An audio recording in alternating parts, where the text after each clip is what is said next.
My main instrument is the tenor banjo, the Irish tenor banjo, which I play with the pick, 4 strings.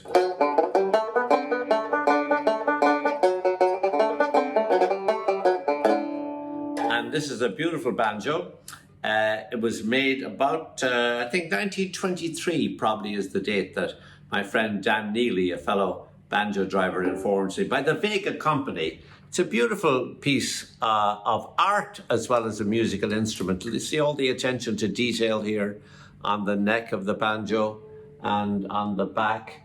And it was, I suppose, the pinnacle of American banjo playing when it was made by the Vega Company nearly 100 years ago. But the story of the banjo itself goes way back beyond 1923. Now, I'm playing this banjo in this style mostly because of the influence of one man, Barney McKenna.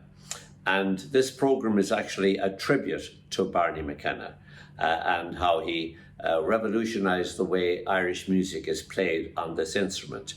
But it was in the 1920s that the banjo started to enter Irish music, and it was the tenor banjo, tuned with a higher tuning than today. The top string in this is E, and the top string in the tenor banjo then was A, and it was an octave above that A. So it had a wild, exuberant sound, and I was very fortunate to meet Mike Flanagan, the first of the great virtuoso Irish banjo players in the group, the Flanagan Brothers.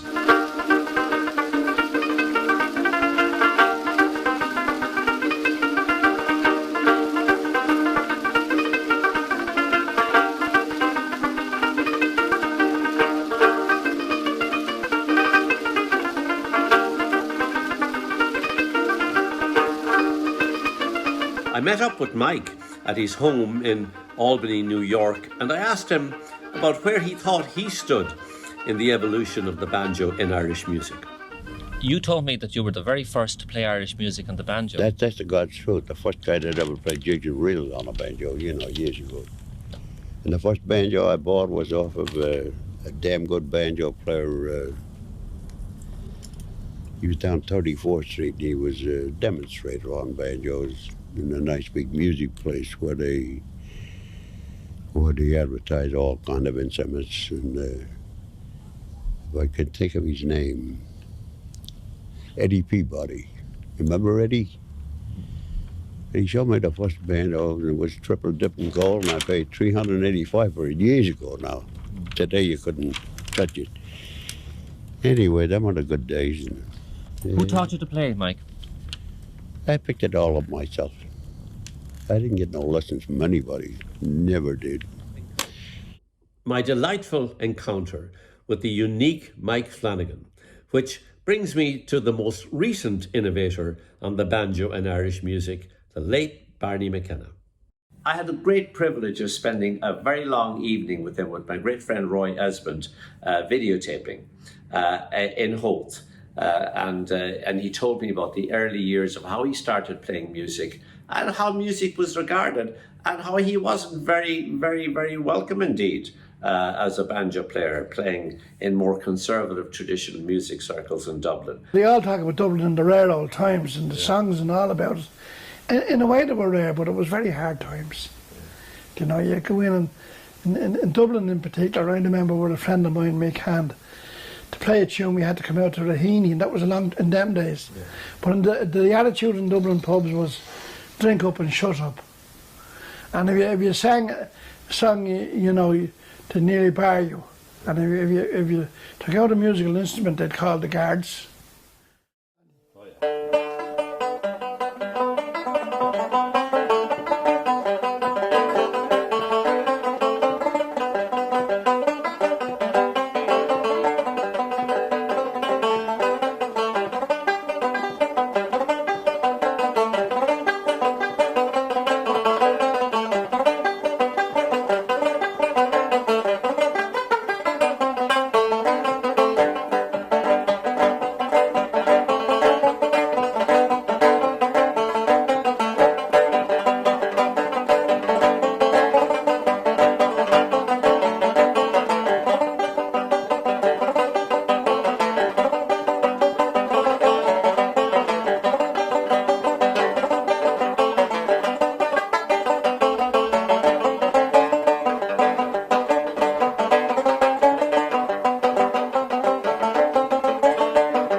Look, that sounds like the Green Linnet. Yeah. The unforgettable Barney McKenna. Actually present on one of the occasions when Barney was refused entrance because of his choice of instrument was the great accordion player James Keane. I've known James now since I started playing Irish music back in the early 1960s. He was a great inspiration to me and a big star in Irish music at the time. And he was with Barney on the night that he was refused entrance to the Pipers Club. And he'll tell you the story himself. Well, growing up in Dublin in the late 50s, my father would always take Sean and myself on a Saturday evening down to the Pipers Club on 14 Thomas Street. It was a particular evening that I was checking out the music in the back room and upstairs in Leo Rowsom's room and, of course, in the front room when I heard a commotion of sorts at the front door. So I was about 9 or 10 at the time, so I went out to investigate, and here was Paddy McIlvanney and Jim Seary, two of the founders of Cultus, questioning a young man standing with what looked like a guitar case in his hand. And of course, at the time, guitars were banned from Cultus sessions. So they were running him through his moves of singing, lilting one tune after another while getting drenched on Thomas Street when they decided that it was he had the credentials to gain admittance to the Pipers Club. So they brought him into the front room, put a chair in the middle of the room and had him sit and start to play. He took out this long neck instrument, a 4-string tenor banjo, and who else was it except the man himself, Barney McKenna.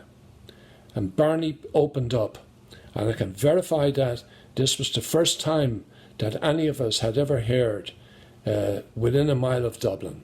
And that's the tune he picked to play. And of course, the rest is history, and Barney would go on in years later to charm the world with his lovely music. James Keane talking to you there from Queens, New York City.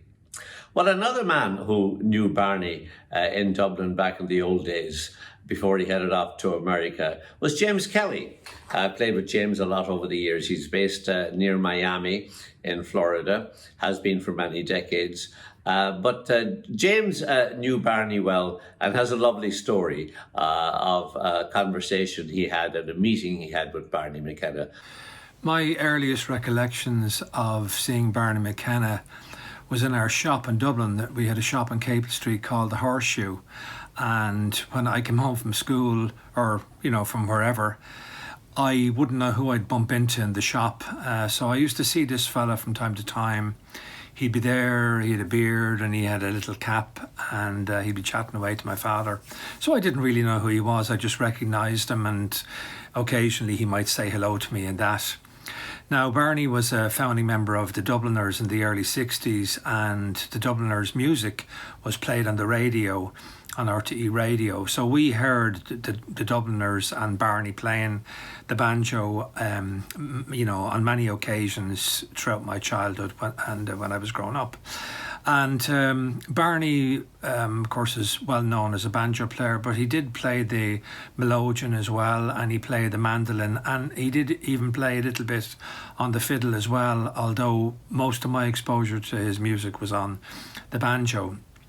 Repertoire-wise, he played the same kinds of tunes that we grew up playing, reels like Cooley's Reel and The Boyne Hunt, Farewell to Ireland, could be Farewell to Erin, the name of that tune, the Shaskeen Reel, Miss McLeod's Reel, The Boyne Hunt. And then into the 70s, I'd see him on the TV. I remember he did a series with Tom McMahon called The Green Linnet, where they travelled throughout Ireland and countries in Europe and met people and played music for them.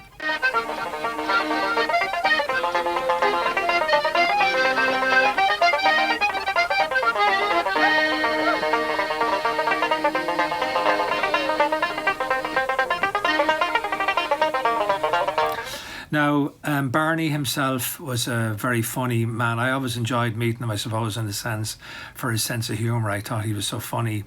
And on more than one occasion, he would teach me a tune. So a tune would come to his mind. I remember he was teaching me a version of Kitty Gone a Milkin'. He had a lovely version of that, and he was very passionate about his music, of course, and he was very passionate about teaching me the correct notes in the tune and the version that he had and was thinking of at that time. And then, of course, over the years, I had my moments with him. I used to meet him then at the Willie Clancy Summer School, and we exchanged Christmas cards throughout the years until the time of his death, sadly. I believe it was the year 2012. But I just remember this story. It came to my mind there a few minutes ago. I was just trying to think of something funny. He told me he was playing out in Howth one day on a Sunday afternoon. A couple of them were playing in the corner in this pub out in Howth.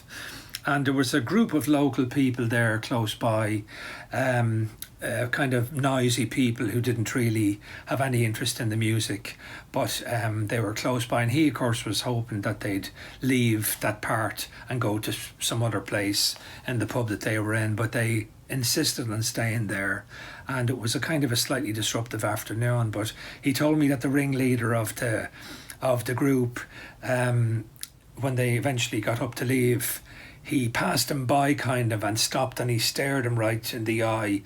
And he said to Barney, he said, "You're a good banjo player, but you're no Barney McKenna." And he flicked a sixpence in, and the sixpence hit Barney's belly and bounced onto the floor, because Barney was disgusted with this fella. And of course, he didn't know who he was sitting in front of all the time. But I remember that story. James Kelly there from Miami, Florida. Well, going to play a tribute to Barney McKenna now. And I'll start off with a tune myself, which is a lovely tune. It runs very nicely on the banjo, as we say, us banjo players. And it's a tune called Far From Home. And it's an old tune. Actually, it's known best as the tune that was first heard by Captain Francis O'Neill, who did these monumental collections of Irish music after he was police chief of Chicago. But long before then, he was working as a sheep herder briefly in the Sierra Nevada near San Francisco, and he heard a fellow sheep herder whistling a tune, whistling as in mouth whistling, and he liked it, and that led him on the journey that made him the most famous collector of Irish music, perhaps, of all time, certainly in America, of Irish instrumental music. And he called the tune Far From Home. So we're going to start with that, playing on my own. And then we're going to be joined by James Keane and James Kelly, whom we've seen already. And backing us up will be another Dubliner, 3 Dubliners in all. The mighty guitar player lives in Asheville, North Carolina now, John Doyle. So with James Keane, James Kelly and John Doyle, a tribute to Barney McKenna.